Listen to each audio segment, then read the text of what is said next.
Hello student. आज के lecture में हम सीखेंगे आनुवांशिक पदार्थ के गुण। यानी जो आपके आनुवांशिक पदार्थ हैं, जेनेटिक मटेरियल हैं, वो डीएनए भी हो सकते हैं या आरएनए। तो डीएनए जो आरएनए जेनेटिक मटेरियल होता है प्रायः वो वायरसेस में होता है, वो भी जो प्लांट को इन्फेक्ट करने वाले वायरस है तो उनमें ही देखने को मिलता है। ठीक है, ज़्यादातर। और जो आपका डीएनए है, डीएनए यह जेनेटिक मटेरियल लगभग लगभग सारे जीवों में, जो आपका बैक्टीरिया हो, प्लांट हो, एनिमल हो, इन सभी में लगभग आपका जो जेनेटिक मटेरियल होता है वो डीएनए होता है। डबल स्टैंड है, यानी दो स्टैंड के जो डीएनए होता है आपका डबल स्टैंड है, यानी दो स्टैंड होते हैं। नहीं, शुगर फास्फेट की स्टैंड्स होते हैं जिसमें नाइट्रोजनस बेस लगे होते हैं। लेकिन जो आपका आरएनए होता है ये इसमें सिंगल स्टैंड होते हैं। सिंगल स्टैंड में आपके नाइट्रोजन बेस जुड़े होते हैं। तो हम बात करते हैं, अब इस टॉपिक में हमें चर्चा करना है कि डीएनए और आरएनए में बेस्ट जेनेटिक मटेरियल कौन है, ज़्यादा अच्छा जेनेटिक मटेरियल कौन है। साथ में हम ये भी देखेंगे डीएनए पहले जेनेटिक मटेरियल बना या आरएनए, यानी इन दोनों में से पहला जेनेटिक मटेरियल कौन था जिसका विकास हुआ। इन सारी चीज़ों में हम इस लेक्चर में डिस्कस करने जा रहे हैं। जैसे कि आपने देखा था जो डीएनए की खोज हुई थी, हर्षे चेस ने पिछले लेक्चर में फाइनली उन्होंने प्रूव कर दिया कि डीएनए ही आपका जेनेटिक मटेरियल है ज़्यादातर जीवों में। ठीक, उसके बाद अब हम इसमें देखते हैं, कहते हैं कि अधिकतर जीवों में डीएनए जेनेटिक मटेरियल होता है। मैंने आपको बताया ना, मैक्सिमम आपके प्लांट्स हो, एनिमल्स हो, बैक्टीरिया हो, यहाँ तक वायरस में भी जो एनिमल्स को इन्फेक्ट करते हैं या बैक्टीरिया को इन्फेक्ट करने वाले वायरस, बैक्टीरियोफेज वायरस में हमने देखा था डबल स्टैंडर्ड डीएनए। ठीक है, ये सारी चीज़ें होती हैं, उनमें आपको जो आपका जेनेटिक मटेरियल होगा वो डबल स्टैंडर्ड डीएनए होगा। और जो आपके प्लांट को इन्फेक्ट करने वाले वायरस है, मैक्सिमम उनमें आपका जेनेटिक मटेरियल आरएनए ही दिखेगा। कुछ वायरस विषाणु जिसमें आरएनए जेनेटिक मटेरियल होता है। ठीक है, कौन से हैं देखा, ये याद रखना, ट्रिक याद रखना। पति, P for polio virus, A for AIDS virus, T for TMV virus, I for influenza virus. इन सभी में सिंगल स्टैंडर्ड आरएनए आपका जेनेटिक मटेरियल होता है। ट्रिक है याद रखना, पति, P for polio virus, A for AIDS virus, T for TMV virus, I for influenza virus. Maximum आपको क्वेश्चन में जब भी कभी पूछेगा तो टीएमवी वायरस और एड्स वायरस, इन दोनों का जेनेटिक मटेरियल आपका पूछा जाएगा सिंगल स्टैंडर्ड आरएनए है या डीएनए है। तो उसके लिए आपको ये ट्रिक याद रखना होगा, जिससे आपके दो क्वेश्चंस निकल जाएंगे। और ध्यान रखना, उसके बाद क्यूबी बैक्टीरियोफेज वायरस। ठीक है, क्यूबी बैक्टीरियोफेज वायरस, इसमें भी आपका आरएनए जेनेटिक मटेरियल होता है। सिंगल स्टैंडर्ड आरएनए ही जेनेटिक मटेरियल होगा। वहीं कोरोना की बात करें, जो आप इस समय जो कि पैंडमिक बीमारी जो फैली हुई है उसकी बात करें, जो आपका कोविड-19 है, उसमें भी जो आपका जेनेटिक मटेरियल होता है सिंगल स्टैंडर्ड आरएनए होगा। मतलब इसमें भी आपका genetic material single standard RNA है। ये भी अब क्या है, वायरस ही है। तो मोटा आपको जो ध्यान रखना है, एक तो आप ये रखिए कोरोना वायरस, इसमें सिंगल स्टैंडर्ड आरएनए होता है। ये अभी इस समय का क्वेश्चन है, रिसेंट में तो पूछे जाने के चांसेस हैं फिलहाल। ठीक है, उसके बाद आपको याद रखना होगा पोलियो वायरस, ये भी आपका single standard RNA. AIDS virus, TMV virus, influenza वैसे चांसेस कम है, लेकिन बाकी ये टीएमवी, एड्स और पोलियो ये आपके लिए इंपॉर्टेंट होगा। ठीक, अब कहते हैं अनुवांशिक पदार्थ के लक्षण। जो आपके जेनेटिक मटेरियल बनेंगे, आपके चाहे डीएनए हो या आरएनए हो, ये कुछ ऐसे कैटेगरी हैं। ठीक है, कुछ पॉइंट्स फिक्स हैं, अगर उन पॉइंट को ये फॉलो करते हैं तभी वो जेनेटिक मटेरियल की कैटेगरी में आएंगे, अनदर वो जेनेटिक मटेरियल की कैटेगरी से निकाल दिए जाएंगे। अब बात करते हैं कैटेगरी कौन सी है जिनके लिए मतलब जो फॉलो करने के बाद ही वो जेनेटिक मटेरियल कहलाएंगे। देखिए, जेनेटिक मटेरियल अगर मतलब कोई चीज़ अगर जेनेटिक मटेरियल है उसमें ये क्वालिटी होनी चाहिए, क्या पहली क्वालिटी होनी चाहिए उसमें, प्रतिकृति यानी रेप्लिकेशन बनाने में सक्षम हो। यानी रेप्लिकेशन मतलब क्या होता है, ये समझो। रेप्लिकेशन मतलब होता है अपने जैसी दूसरी कॉपी बनाना। डीएनए क्या करता है, डीएनए अपनी जैसी दूसरी कॉपी बना सकता है, आरएनए भी अपनी जैसी दूसरी कॉपी बना सकता है। तो इसको कहते हैं रेप्लिकेशन। प्रतिकृति मतलब अपनी जैसी छायाकृत बनाना। ठीक है, नहीं अपने जैसे, सेम अपने जैसे डीएनए का फॉर्मेशन करना, दैट इज रेप्लिकेशन। लेकिन जो प्रोटीन होता है, प्रोटीन जो साइंटिस्टों का कहना था जेनेटिक मटेरियल की खोज के पहले, उनका कहना था प्रोटीन जेनेटिक मटेरियल है। लेकिन अब जो लक्षण हैं, जेनेटिक मटेरियल की जो क्राइटेरिया है, उसमें प्रोटीन आपका पहले ही चरण में आउट हो जाता है। क्यों? क्योंकि प्रोटीन में कैपेसिटी ही नहीं होती है सेल्फ रेप्लिकेशन, यानी प्रोटीन के अंदर ये टेंडेंसी नहीं होती है स्वयं से अपने जैसे प्रोटीन बना सके। तो जेनेटिक मटेरियल की कैटेगरी से पहले राउंड में वो बाहर हो गया। अच्छा, उसके बाद कहते हैं क्या और फॉलो करना चाहिए, इसकी जो स्ट्रक्चर हो रचना, मतलब स्ट्रक्चर और रासायनिक संगठन, यानी जो केमिकल नेचर हो, ठीक है, केमिकल नेचर हो, ये दोनों आपस में बहुत स्टेबल होना चाहिए, स्थिर होना चाहिए। ऐसा समझो, अगर जेनेटिक मटेरियल है, उसका स्ट्रक्चर अगर स्टेबल ना रहा तो, और साथ में इसके जो केमिकल नेचर्स होंगे, केमिकल कॉन्स्टिट्यूएंट होंगे, वो भी कांस्टेंट ना रहे, यानी बदलते रहें समय समय पर। अगर ये केमिकल नेचर बदले तो आप में कैरेक्टर बदलेंगे, क्योंकि आपको पता है जो जेनेटिक मटेरियल में जितने भी आपके अंदर जो कैरेक्टर दिख रहे हैं, आपके जो बाहर से जितने भी कैरेक्टर या अंदर से जो भी कैरेक्टर दिख रहे हैं, वो सारे कैरेक्टर डीएनए पे हैं। अगर डीएनए लगातार बदलेगा तो आप में भी परिवर्तन होगा। अगर डीएनए ज़्यादा चेंज हुआ तो आप में उसके हार्मफुल ज़्यादा, यानी ज़्यादा उसके नुकसान ही होंगे, फायदा होने के चांसेस उसमें बहुत कम है। ठीक, तो जो आपका जेनेटिक मटेरियल हो वो स्टेबल होना चाहिए, वो चाहे स्ट्रक्चर में हो, चाहे केमिकल कॉन्स्टिट्यूएंट, चाहे रासायनिक संगठन में, ये दोनों में ही वो स्थिर होना चाहिए, स्टेबल होना चाहिए, जल्दी उसमें चेंज ना हो। ठीक है, ये दोनों क्राइटेरिया होना चाहिए। इसके बाद हम देखते हैं उसमें क्या क्राइटेरिया होना चाहिए। उसके बाद कहते हैं इसमें धीरे धीरे परिवर्तन हो, यानी परिवर्तन मतलब चेंज हो, जेनेटिक मटेरियल में चेंज हो वो बहुत ही धीरे धीरे, बहुत ही स्लो हो। यानी जो आपका चेंज यानी म्यूटेशन हो ना, म्यूटेशन से भी रिलेशन, क्योंकि म्यूटेशन जब होगा आपके अंदर तो परिवर्तन आएगा, और जो कि और ये परिवर्तन आपके इवोल्यूशन के लिए बहुत ही जरूरी है। इवोल्यूशन है विकास के लिए। इवोल्यूशन यानी ऐसा समझो कि जो आपका इन्वायरमेंट है वो चेंज हो गया, अगर आपके अंदर चेंज ना आया तो आप उस इन्वायरमेंट में सर्वाइव नहीं कर पाओगे, आपकी डेथ हो जाएगी। जैसे अभी भी देखो कोविड-19 का केस चल रहा है।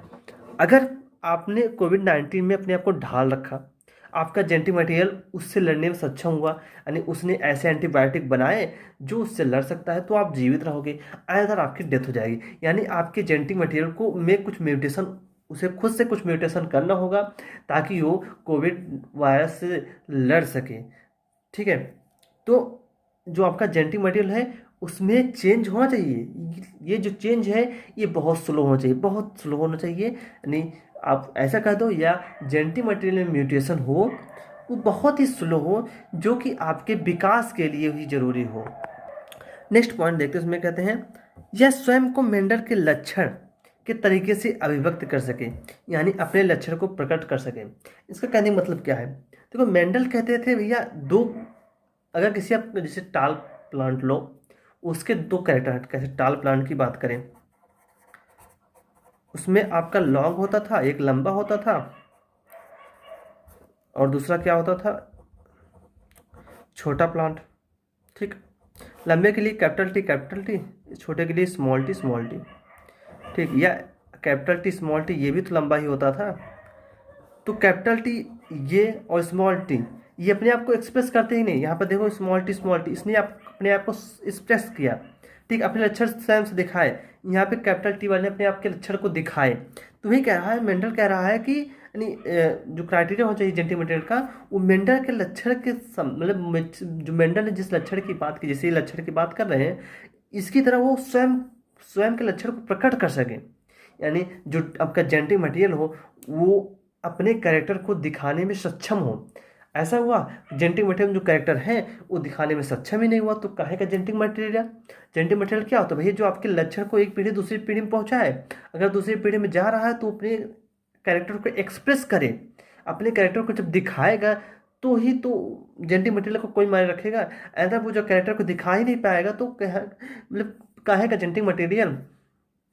तो यानी इसमें आपके चार क्राइटेरिया हो चाहिए। पहला, उसमें रेप्लिकेशन, सेल्फ रेप्लिकेशन की क्षमता हो, स्वयं रेप्लिकेशन कर सके। दूसरा, उसमें स्टेबिलिटी हो, चाहे स्ट्रक्चर हो, चाहे उसका केमिकल कॉन्स्टिट्यूएंट, चाहे उसके केमिकल नेचर हो, वो स्टेबल होना चाहिए। अच्छा, केमिकल नेचर के स्टेबल होने से ऐसे भी समझो, जैसे कि जो आपने अभी पढ़ा इसके पिछले लेक्चर में, ठीक है, आपने पढ़ा था ग्रिफिथ का ट्रांसफॉर्मेशन, यानी जो परिवर्तन का प्रिंसिपल पढ़ा था, ट्रांसफॉर्मेशन प्रिंसिपल। ठीक है, ट्रांसफॉर्मेशन प्रिंसिपल अभी आपने पढ़ा था। ट्रांसफॉर्मेशन में से रूपांतरिक सिद्धांत, जो भी मैंने आपको पिछले लेक्चर में बताया, उसमें क्या था? उसमें यही था कि जो आपने बैक्टीरिया को जो आपका इकोलाई बैक्टीरिया था, जो आपका बीमारी करा रहा था, इकोलाई नहीं, स्ट्रेप्टोकोकस निमोनी, वो आपकी निमोनिया बीमारी करा रहा था। लेकिन जब आपने उसे हीट कर दिया था, याद रखो, जब हीट करने पे वो तो आपकी जो स्ट्रेप्टोकोकस निमोनी बैक्टीरिया थी वो तो डेथ कर गई थी, लेकिन उसका जेनेटिक मटेरियल क्या उसमें परिवर्तन हुआ था? नहीं, जेनेटिक मटेरियल वैसे ही बना था, तभी तो वो रफ वाले को अपने जेनेटिक मटेरियल दे पा रहा था। यानी ध्यान रखना, अगर आप किसी चीज़ को हीट कर देते हो, जैसे कि उस बैक्टीरिया को आपने हीट किया लेकिन उसके जेनेटिक मटेरियल में कोई चेंज नहीं आया, ठीक उसी प्रकार का आप जेनेटिक मटेरियल को पता है गर्म कर दो तो जेनेटिक मटेरियल जो डबल स्टैंडर्ड है, जैसे कि डीएनए है, जो जेनेटिक मटेरियल है उसमें डबल स्टैंड है, एक बार आप हीट कर दो, पता है क्या, ये दोनों स्टैंड आपस में फैल जाएंगे, एक दूसरे से हट जाएंगे, लेकिन जैसे ही टेम्परेचर मेंटेन हुआ, वापस नॉर्मल टेम्परेचर है, ये दोनों आपस फिर से अपने आप को बाइंड कर लेंगे। तो इसीलिए ज़रूरी है कि जो आपका डीएनए हो वो उतना स्टेबल हो। अगर आप उसे हीट भी करते हैं, वो भले ही अलग हो जाए लेकिन वो फिर से अपने स्ट्रक्चर को मेंटेन कर ले। अगर अपने स्ट्रक्चर को फिर से मेंटेन कर लिया तो अपने कैरेक्टर को वो आसानी से दिखा सकता है। अगर वो अलग हो गया तो कैरेक्टर को दिखा नहीं पाएगा। इसलिए आपका जो जेनेटिक मटेरियल हो वो इतना स्टेबल हो कि हीट करने के बाद भी अपने स्ट्रक्चर को फिर से मेंटेन कर ले। और इसके साथ साथ ये भी ध्यान रखो, जो आपका जेनेटिक मटेरियल होना चाहिए, आपका जो जेनेटिक मटेरियल हो उनमें उसमें टेंडेंसी हो कि आपकी जो डिफरेंट मतलब जो आपकी एज है, अवस्था है, भले ही गुजरती जाए, ठीक है, जो आपकी एज है, आप बच्चे हैं, फिर आप एडल्ट स्टेज में जाए, फिर वृद्धावस्था में जाए, तो भले ही आपकी स्टेज चेंज हो लेकिन आप में परिवर्तन ना होने पाए। आपके जो डीएनए है, जो आपके जो डीएनए है उसमें कोई परिवर्तन ना हो। ऐसा ना हो कि आप जब बच्चे थे आपका डीएनए में कुछ और था, जैसे ही आप आपकी एज बढ़ती गई तो डीएनए में लगातार चेंज हो जाए। अगर ऐसा हुआ तो ये बहुत ही मतलब इसका गलत इफेक्ट आप में पड़ेगा, क्योंकि डीएनए में चेंज हुआ तो लक्षण आपके चेंज होंगे, लक्षण चेंज होंगे तो आप में कुछ भी कैरेक्टर आ सकता है। इसलिए जो आपका डीएनए हो वो स्टेबल होना जरूरी है। अब उसके बाद कहते हैं डीएनए आपका स्टेबल, और डीएनए आरएनए की तुलना करें, डीएनए और आरएनए की तुलना करें। मैंने आपको पहले दिया था डीएनए आपका आरएनए से ज़्यादा स्टेबल होता है। क्यों? देखो, एक तो ये है कि जो पेंटोस शिकर, दोनों पेंटोस शिकर होती हैं, डीएनए होता है 2 डीऑक्सी राइबोस, ठीक है, 2 डीऑक्सी राइबो न्यूक्लिक एसिड होता था कि नहीं, और ये क्या होता था, डीऑक्सी राइबो न्यूक्लिक एसिड, ठीक है, सब मैंने आपको पढ़ा रखा है पहले, ठीक है, आप केवल एक बार रिवाइज करा रहा हूँ। तो जो आपकी पेंटोस शुगर होती थी, 5 कार्बन की पेंटोस शुगर होती थी, तो आपको ध्यान होगा यहाँ पर OH होता था, यहाँ पर OH, ठीक है, थर्ड पोजीशन OH, फाइनली यहाँ पर OH जिससे H3PO4 जुड़ता था, ठीक है। अभी हम इसको नहीं जोड़ेंगे, इससे नहीं मतलब, हमको इससे मतलब है यहाँ पर OH से। वहीं ये आपका देखो, ये और ये आरएनए, ठीक है, आरएनए में और डीएनए में अंतर कहाँ होता था मैं आपको बता रहा हूँ अभी। यहाँ से आपका H3PO4 जुड़ता था। आपको ध्यान होगा ये फर्स्ट पोजीशन कार्बन फर्स्ट है, ये कार्बन सेकंड, ये थर्ड, ये फोर्थ, ये फिफ्थ होता था, ठीक है, ये फर्स्ट सेकंड थर्ड फोर्थ, यहाँ पर CH2OH है, CH2OH ये फिफ्थ नंबर कार्बन होता था, लेकिन हमको उससे नहीं मतलब, हमको सेकंड कार्बन से मतलब है। तो सेकंड कार्बन, इसमें आपको पता था यहाँ पर OH नहीं होता था, यहाँ पर डीएनए में सिर्फ H होता था, जबकि OH होता था आरएनए में। तो आरएनए के पास एक्स्ट्रा OH है, ये एक्स्ट्रा OH पता है, OH भैया, OH जो आपका होता है निगेटिव चार्ज होता है, तो ये हाईली अनस्टेबल होता है, यानी तुरंत ये रिएक्शन करना चाहता है। तो एक्स्ट्रा आरएनए के पास एक्स्ट्रा OH होने की वजह से यह रिएक्टिव होता है। रिएक्टिव मतलब तुरंत ये रिएक्शन किसी न किसी चीज़ से रिएक्शन करना चाहता है ताकि ये स्टेबल को प्राप्त हो। जबकि इसमें OH के बजाय सिंगल H होने की मतलब एक OH की कमी होने की वजह से ये आपका डीएनए ज़्यादा स्टेबल होता है तुलना में आरएनए के। तो एक चीज़ ये भी है, डीएनए आपका आरएनए से स्टेबल क्यों होता है, क्योंकि OH इसमें एक कम होता है। OH आपका रिएक्टिव ग्रुप बनाता है इसी कंपाउंड को। एक चीज़ और ध्यान रखना, डीएनए में मैंने कहा था आपको थायमिन होता है नाइट्रोजनस बेस, जबकि आरएनए में यूरेसिल होता है। ठीक है, और थायमिन यूरेसिल में अंतर क्या है, देखो अब आपका जो थायमिन होता है उसके और यूरेसिल के स्ट्रक्चर में थोड़ा डिफरेंस होता है। ठीक है, जो आपका थायमिन होता है, थायमिन का स्ट्रक्चर कुछ ये है और यूरेसिल का स्ट्रक्चर है। अगर इसमें दोनों देखोगे आप, सिर्फ ये CH3 का अंतर आता है। CH3 की जो पोजीशन होती है, देखो यहाँ पर CH3 नहीं है, लेकिन इस पे आपका CH3 ग्रुप होता है। ध्यान रखना, जो CH3 ग्रुप होता है ये इसे स्टेबल बनाता है, ये थायमिन को अत्यधिक स्टेबल बनाता है CH3 ग्रुप की प्रेजेंसी में। तो अगर आप देखें कि अगर हम पोजीशन काउंटिंग है तो ये फर्स्ट पोजीशन, ये सेकंड, ये थर्ड, ये फोर्थ, ये फिफ्थ, ये सिक्स पोजीशन, यहाँ पर first, second, third, fourth, fifth and sixth. तो सिक्स फिफ्थ पोजीशन पर आप देख रहे हो एक्स्ट्रा CH3 ग्रुप है, नहीं एक्स्ट्रा CH3 ग्रुप, बाकी ये यूरेसिल के जैसा ही है। तो इसे 5 मेथाइल यूरेसिल भी कहते हैं। ध्यान रखना, थायमीन को 5 मेथिल यूरेसिल भी कहते हैं, इसका दूसरा नाम। क्यों, क्योंकि यह यूरेसिल के जैसा है लेकिन फिफ्थ पोजीशन पे CH3 ग्रुप होता है। CH3 ग्रुप की वजह से ये ज़्यादा स्टेबल होता है आरएनए से। तो डीएनए आपका ज़्यादा स्टेबल है आरएनए की से। तो दो जगह ऐसे केस आए आपको, एक तो OH ग्रुप की, एक AUH मतलब अब डीएनए में एक OH ग्रुप की कमी होने से ये ज़्यादा स्टेबल है। ठीक है, और दूसरा थायमीन में एक्स्ट्रा CH3 ग्रुप होने की वजह से ज़्यादा स्टेबल है। तो एक्चुअली आपका डीएनए ज़्यादा स्टेबल है आरएनए दोनों केसेस में। इसका मतलब है आरएनए पहले बना रहा होगा तो उसके बाद डीएनए बना होगा, क्योंकि आपको पता है जब भी चीज़ें इवॉल्व होती हैं वो अपने से अच्छा बनेंगी। आप लोग अपने माता पिता से सुपीरियर हैं, आप में जो कैरेक्टर है अपने माता पिता से ज़्यादा होगा और आपके बच्चों में आपसे अच्छे कैरेक्टर आएंगे, ये फैक्ट है। तो उसी तरीके से अब अच्छा एनिमल किंगडम पढ़ते हो आप, एनिमल किंगडम में जो पोरीफेरा है, सिलेंट्रेटा, टीनेफोरा, इसमें आपके ये कम डेवलप थे, लेकिन धीरे धीरे जैसे आप आते गए ऐसे मैमल तक आए तो ये बहुत ही ज़्यादा डेवलप हुए। ठीक उसी प्रकार जो आपका आरएनए पहले बना था वो कम स्टेबल था। ठीक है, बाद में डीएनए बना वो ज़्यादा स्टेबल बना। आरएनए में म्यूटेशन फास्ट होता है, ये जल्दी म्यूटेशन करके यानी परिवर्तन तेजी से होता है आरएनए में, ये जल्दी इन्वायरमेंट में इवॉल्व कर लेता है। लेकिन डीएनए आपका स्लो रेट से करेगा, धीरे धीरे करेगा, या ज़्यादा स्टेबल होता है।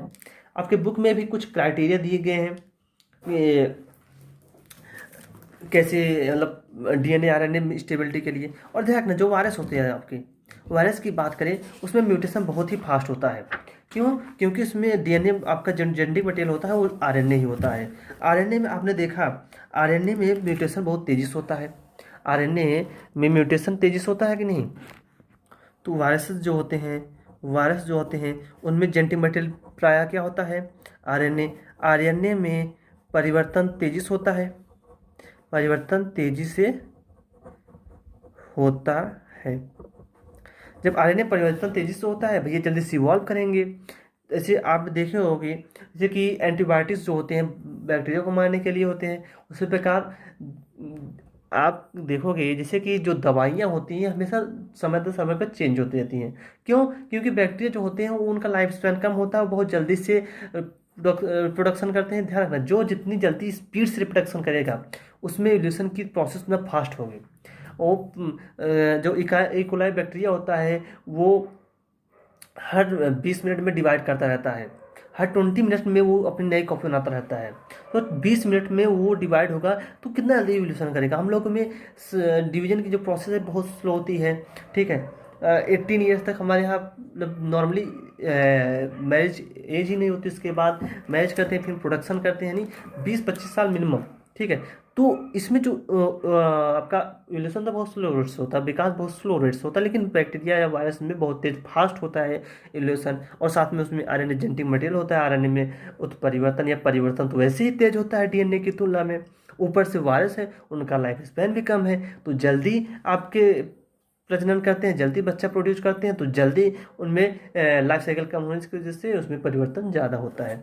अच्छा, हम पॉइंट देखते हैं कि जो आपके आरएनए और डीएनए को डिफ्रेंशिएट करता है कि कौन ज़्यादा स्टेबल है, कौन कम स्टेबल है। उससे हम एक एक पॉइंट सबको क्लियर करते हैं। अब कहते हैं कि डीएनए और आरएनए कौन ज़्यादा स्टेबल है, उसको देखने के लिए आरएनए पहला दिया, दूसरा क्या है डीएनए।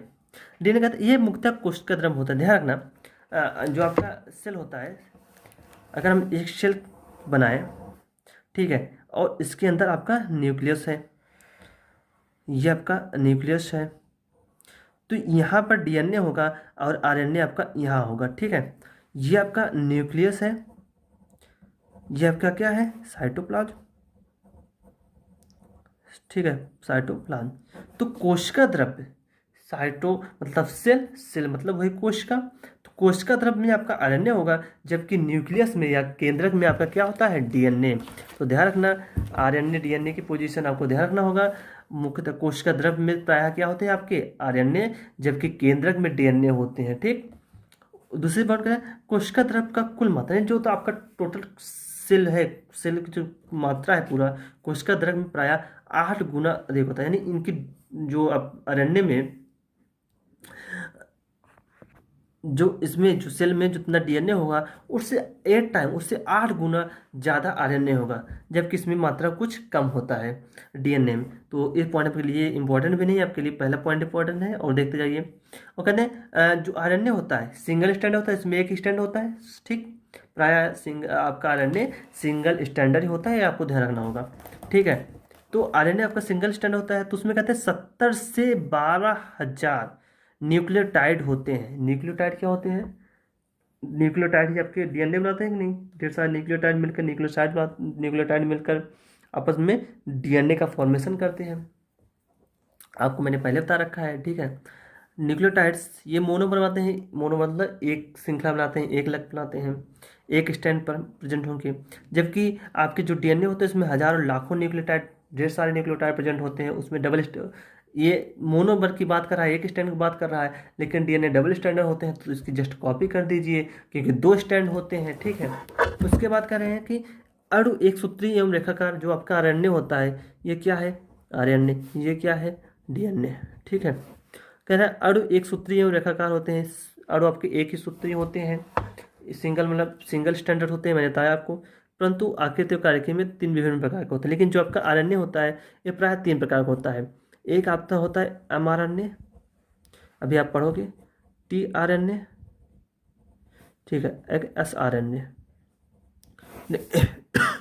ये तीनों प्रकार अभी आप पढ़ोगे, एक mRNA, tRNA, sRNA। तो पहले इनकी बात कर लेते हैं अब। तो ये प्राय आपके कार्य की और आकृति, ये जो तीनों होते हैं इनके कार्य अलग अलग होते हैं। और जबकि आपका डीएनए होता है द्विसंयोजित, आपका द्विसंयोजित होता है, डबल हेलिकल स्ट्रक्चर, ओके। उसके बाद कहता है परंतु कुछ वृत्ताकार सर्कुलर भी होते हैं, मैंने आपको देखा डीएनए 2, ये तो रेखाकार में होते हैं, इससे तो वृत्ताकार या सर्कुलर होंगे। प्रत्येक के 2 सूत्र परस्पर जुड़े होते हैं और कुंडलिनी या कुंडलित रूप का फॉर्मेशन करते होते हैं, ठीक है। वो तो डिपेंड करता है वृत्ताकार है कि रेखाकार। अगर रेखाकार है तो उसके 2 छोर होंगे, जबकि वृत्ताकार होंगे दोनों छोर आपस में क्या होंगे, जुड़े होंगे। न्यूक्लियोटाइड एकलक राइबोस शुक्रव, अरे देखो ये क्या है, कह न्यूक्लियोटाइड होता है, और न्यूक्लियोटाइड जो होता है राइबो न्यूक्लियोटाइड, ये जो पेंटोज शुगर होती है, शर्करा यानी 5 कार्बन जो शर्करा होती है उसे राइबो न्यूक्लियोटाइड कहते हैं। जबकि डीएनए में क्या होता है, deoxy ribo nucleic acid, D मतलब निकलना, ऑक्सीजन सेकेंड पोजीशन पे ऑक्सीजन आपके डीएनए में निकल जाती है। अभी मैंने आपको स्ट्रक्चर दिखाया, सेकेंड पोजीशन पे ओएस नहीं होता है, डी मतलब होता ही निकलना होता है, डी ऑक्सी मतलब ऑक्सीजन का निकलना, सेकेंड पोजीशन से ऑक्सीजन निकल जाए उसे बोलेंगे D oxy ribo nucleic acid. Pentose sugar थी तो राइबो न्यूक्लिक एसिड बोलो। उसके बाद कहते हैं एक लकों में थायमीन न्यूक्लियोटाइड नहीं होते, मैंने आपको भी स्ट्रक्चर इसलिए पहले दिखा दिया। आरएनए में न्यूक्लियो अब थायमीन नहीं होता, थायमीन बजाय क्या होता है, यूरेसिल होता है, और यूरेसिल आपका लेस स्टेबल होता है, यानी ज़्यादा रिएक्टिव होता है क्योंकि CH3 ग्रुप नहीं होता है। जबकि थायमीन जो होता है ये जो आपका थायमीन होता है ज़्यादा स्टेबल होता है क्योंकि इसमें CH3 ग्रुप प्रेजेंट होता है। देखो उन्होंने क्या कहा, एक लोगों में यूरेसिल न्यूक्लियोटाइड नहीं होता, ये उल्टा लिख दिए, मतलब गलत नहीं लिखे, लेकिन इनको ऐसा लिखना चाहिए था, डीएनए में आपका थायमीन प्रेजेंट होता है, कहीं घुमा के लिख रहे हो, मतलब सीधा लिखो ना, घुमा के क्यों लिख रहे हो, बच्चों को परेशान कर रहे हो। तो इसमें इनको मतलब इतना लिखना चाहिए था, 1 लाख में थायमिन प्रेजेंट होता है, इन्होंने लिख दिया यूरेसिल नहीं प्रेजेंट होता है। हाँ पता है यूरेसिल तो डीएनए में होता है, तो डीएनए में नहीं, आरएनए में होता है, तो डीएनए में कहाँ प्रेजेंट होगा। तो यूरेसिल आपका आरएनए में प्रेजेंट होगा, और थायमिन इसमें नहीं प्रेजेंट होता, थायमिन भैया डीएनए में प्रेजेंट होता है, तो इन्होंने घुमा के लिख दिया है। वो कहते हैं सारे अणु, तो आप इसको ऐसा लिखना, आप इस ये लिखना आरएनए में यूरेसिल होता है, डीएनए में थायमिन होता है, इतना ही लिखना। तो कॉमन सेंस वाली बात है, इसमें आरएनए में यूरेसिल होता है भैया, थायमिन नहीं होता, तभी तो यूरेसिल हो रहा है। डीएनए में थायमिन होता है, यानी यूरेसिल नहीं होता, कोई एक ही चीज होगा दोनों में। सारे अणु डीएनए के जीन्स पर लिप्यंतरण द्वारा संश्लेषित होते हैं, यानी जो आपका डीएनए होता है, डीएनए ही आपका बनाता है आरएनए, यानी डीएनए पर जो कैरेक्टर लिखे होंगे वो आपके ट्रांसफॉर्म होंगे आरएनए पर, आरएनए फिर से प्रोटीन बनाएगा। जबकि जो आपके डीएनए होते हैं सारे गुण पहले से अणुओं के द्विगुणन, जो डीएनए होता है डबल हेलिक्स मॉडल, उसमें सारे कैरेक्टर पहले से ही लिखे होते हैं, वही इनका कहना है। जीन्स की संकेत सूचनाओं के अनुसार लक्षणों के विकास हेतु आवश्यक प्रोटीन का संश्लेषण करते हैं। जीन्स, जो आपके जीन्स आते हैं, मतलब जीन्स आपका एक्चुअली में जो जीन्स होते हैं डीएनए पे होते हैं, जीन्स पे क्या होते हैं, लक्षण लिखे होते हैं। तो डीएनए क्या बनाता है, आरएनए, आरएनए फिर बनाता है प्रोटीन। यही कह रहा, जीन्स के जो संकेत होते हैं, जो संकेत लेकर जीन्स का आपका आरएनए आया है, वो आरएनए आप विकास हेतु बॉडी में विकास हो, उसके लिए प्रोटीन जो जिससे प्रोटीन की ये जीन्स थी उस प्रोटीन का फॉर्मेशन करेगी। वही कह रहा था, आपका डीएनए क्या कहता है, पीढ़ी दर पीढ़ी अनुवांशिक लक्षण को ट्रांसफर करता है। उसके बाद कहते हैं उत्परिवर्तन अथा अनुवांशिक रासायनिक परिवर्तन नहीं होते। आपका इसमें जो होता है उत्परिवर्तन, तो उत्परिवर्तन अर्थात अनुवांशिक रसायन में, जो अनुवांशिक रसायन है उसमें परिवर्तन नहीं होता, जबकि इसमें जो आपके उत्परिवर्तन यानी म्यूटेशंस होता है, अर्थात अनुवांशिक रसायन जो आपके जेनेटिक मटेरियल है उसके जो रसायंस है उसमें म्यूटेशन होता है, वो भी बहुत स्लो रेट्स होता है, ठीक है। ओके, उसके बाद कहते हैं जीव विज्ञान की मूल। देखो जो सेंट्रल डोगमा है इसमें आपको सिर्फ 2-3 चीज़ें पढ़नी, वो मैं आपको बता दे रहा हूँ, बाकी ये मतलब फर्जी का लिखा है, बस आपको 2-3 चीज़ में ध्यान रखना है। अब मैं सेंट्रल ड्रामा में सिर्फ इतना ही चीज़ें याद रखना है आपको, मतलब जो बुक में दिए हैं फर्जी चीज़ें उसको आपको ध्यान नहीं रखना है, बस आपको ध्यान रखने क्या है। सेंट्रल डोगमा कहने का मतलब क्या है, सेंट्रल डोगमा जो वर्ड दिया गया था उसे आणविक जीव, सेंट्रल डोगमा क्या कहते हैं, आणविक जीव विज्ञान या मूल सिद्धांत, मॉलिकुलर बायोलॉजी। सेंट्रल डोगमा को आप ध्यान रखना होगा, इसे आणविक जीव विज्ञान या मूल सिद्धांत कहते हैं। मॉलिकुलर मतलब आपका मॉलिकुलर बायोलॉजी मतलब मूल सिद्धांत, उसके मूल सिद्धांत क्या थे देखो, इसे दिया था क्रिक ने, वो आपका फ्रांसिस क्रिक ने 1968 में दिया था। उनका कहना था क्या था कि जो आपका डीएनए होता है, डीएनए स्वयं से, डीएनए में टेंडेंसी होती है अपने जैसे कॉपी बना सकता है। तो डीएनए से डीएनए के बनना दैट इज रेप्लिकेशन, जिसे प्रतिकृत कहते हैं, ठीक है। आरएनए भी अपने आप में आरएनए से आरएनए बना लेता है, उसे भी रेप्लिकेशन ही कहते हैं, यानी सेम से अपने जैसे मटेरियल को बनाना रेप्लिकेशन कहते हैं। रेप्लिकेट करना यानी अपने ही जैसे कॉपी बनाना। अगर डीएनए, देखो डीएनए कहाँ होता है, न्यूक्लियस में, केंद्रक में, और डीएनए को एक्चुअली में डीएनए पे जो कैरेक्टर लिखे, मान लो कोई प्रोटीन बनवानी है तो डीएनए क्या करता है, अपने मैसेज को एमआरएनए को देता है। एमआरएनए मतलब मैसेंजर आरएनए, मैसेंजर क्या कहता है, मैसेज क्या कहता है, मैसेज आपके आपने कोई डाटा लिखा उसको पहुंचाता है, काम करता है, मैसेज का काम यही होता है, ठीक है। तो डीएनए क्या करता है, अपने मैसेज को एमआरएनए में देता है। एमआरएनए कोशिका द्रव्य में होता है, तो इसे बोलते हैं ट्रांसक्रिप्शन। अभी हम एक चीज़ों पर चर्चा करेंगे, आगे के लेक्चर में आपको सबको पढ़ना है, बस आपको सेंट्रल डोगमा ध्यान रखना है, क्या क्या करना है, ये चीज़ आपको याद होनी चाहिए। डीएनए से डीएनए हम बना सकते हैं, दैट इज रेप्लिकेशन।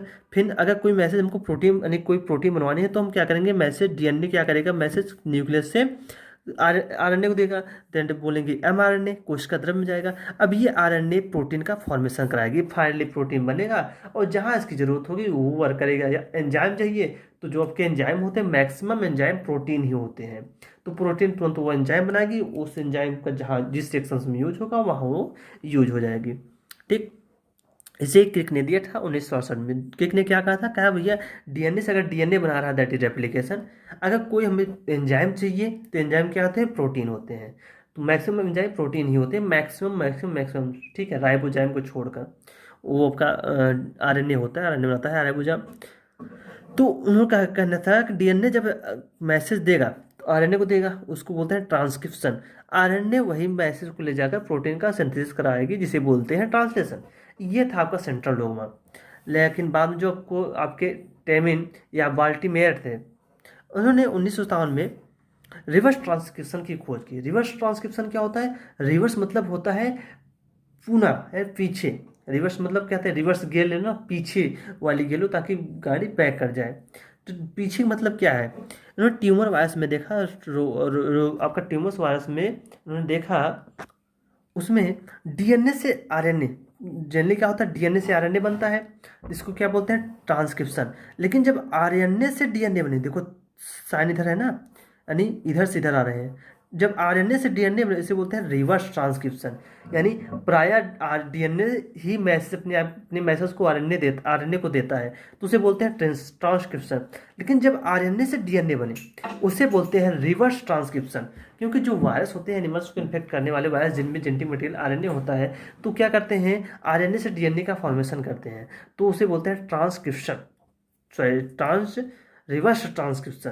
क्योंकि उल्टा ये आरएनए से डीएनए बना रहे हैं, रिवर्स काम कर रहे हैं, जबकि डीएनए से आरएनए बनता है, तो इसे बोलते हैं ट्रांसक्रिप्शन, रिवर्स ट्रांसक्रिप्शन। तो इसमें एक चीज ध्यान रखना, जब कभी भी आरएनए से डीएनए बनता है, उसे डीएनए नहीं कहते हैं, उसे cDNA कहते हैं। ध्यान रखना, जब जब आरएनए से डीएनए बने तो उसे cDNA कहेंगे। ध्यान रखना। तो इसमें क्या हुआ? आरएनए से आरएनए स्वयं बना सकता है, दैट इज रेप्लिकेशन। आरएनए से डीएनए बनेगा, उसे बोलेंगे cDNA, इसे बोलेंगे रिवर्स ट्रांसक्रिप्शन। अब cDNA फिर से आरएनए का फॉर्मेशन करेगा, ट्रांसक्रिप्शन। आरएनए फिर फाइनली प्रोटीन की सिंथेसिस करेगी, जिसे बोलेंगे ट्रांसक्रिप्शन। कोई दिक्कत नहीं। टेमिन और बाल्टीमेयर ने जो 1957 में रखा रिवर्स ट्रांसक्रिप्शन, इनका कहना था कि डीएनए से आरएनए बनता है, ठीक है, उसे ट्रांसक्रिप्शन कहते हैं। आरएनए से भी डीएनए बन सकता है, जिसे बोलते हैं रिवर्स ट्रांसक्रिप्शन। उत्क्रम अनुलेखन, अनुलेखन होता है ट्रांसक्रिप्शन मतलब अनुलेखन, उत्क्रम मतलब पीछे, पीछे की तरफ जाना। उसके बाद आगे हम देखते हैं। उसके बाद फाइनली कुछ ऐसे जो आपके प्लांट वायरस, यानी ऐसे वायरस जो पौधे को बीमारी पहुंचाते हैं, पादप वायरस ऐसे बोलते हैं, जो पौधों को बीमारी पहुंचाते हैं, उसे पादप वायरस कहते हैं। तो उनमें क्या होता है? आरएनए आनुवंशिक पदार्थ होता है। जब आरएनए आनुवंशिक पदार्थ होता है तो डीएनए की बात ही नहीं करेंगे। तो आरएनए से जब आरएनए खुद की सिंथेसिस करेगा तो इसे रेप्लिकेशन कहेंगे। अब यहाँ जब आरएनए जेनेटिक मटेरियल है, तो आरएनए अपने मैसेज को फिर से आरएनए को ट्रांसफर करता है, आरएनए टू आरएनए ट्रांसक्रिप्शन, और फाइनली आरएनए ये बनाता है प्रोटीन। ये आपका जेनेटिक मटेरियल वाला आरएनए है, ये जेनेटिक मटेरियल वाला आरएनए है, ठीक है। ये जेनेटिक मटेरियल वाला आरएनए है, ये देता है एमआरएनए को, इसे एमआरएनए बोलो, मैसेंजर आरएनए को। अब मैसेंजर आरएनए फाइनली आपका प्रोटीन का सिंथेसिस करता है। ये हो गया आपका सेंट्रल डोग्मा। सेंट्रल डोग्मा देखा, सेंट्रल डोग्मा को वही था जो आपके क्रिक ने दिया था। सेंट्रल डोग्मा आपका ये है, डीएनए से आरएनए, आरएनए से प्रोटीन मेनली। लेकिन आपके कुछ वायरस है, प्लांट वायरस, जो आपकी कुछ रिवर्स ट्रांसक्रिप्शन दिखाते थे, या जिनमें जेनेटिक मटेरियल आरएनए है, तो आरएनए से डायरेक्ट प्रोटीन का फॉर्मेशन कैसे करते हैं। ये था आपका सेंट्रल डोग्मा खत्म होता हुआ, और डीएनए आरएनए का कंपैरिजन भी खत्म होता हुआ। नेक्स्ट लेक्चर में आरएनए की हम बात करेंगे, आरएनए वर्ड्स की, ठीक। हमको जो आपका नोट्स है मैं आपको डिस्क्रिप्शन बॉक्स में दे दूंगा, वहाँ जाके आप डाउनलोड कर लीजिएगा, ठीक। और आप मेरे लेक्चर्स को कंटिन्यूस देखते रहिए, ताकि आपके सारे जो कॉन्सेप्ट हो वो अच्छे से बिल्डअप हो जाए, ठीक। Thank you so much.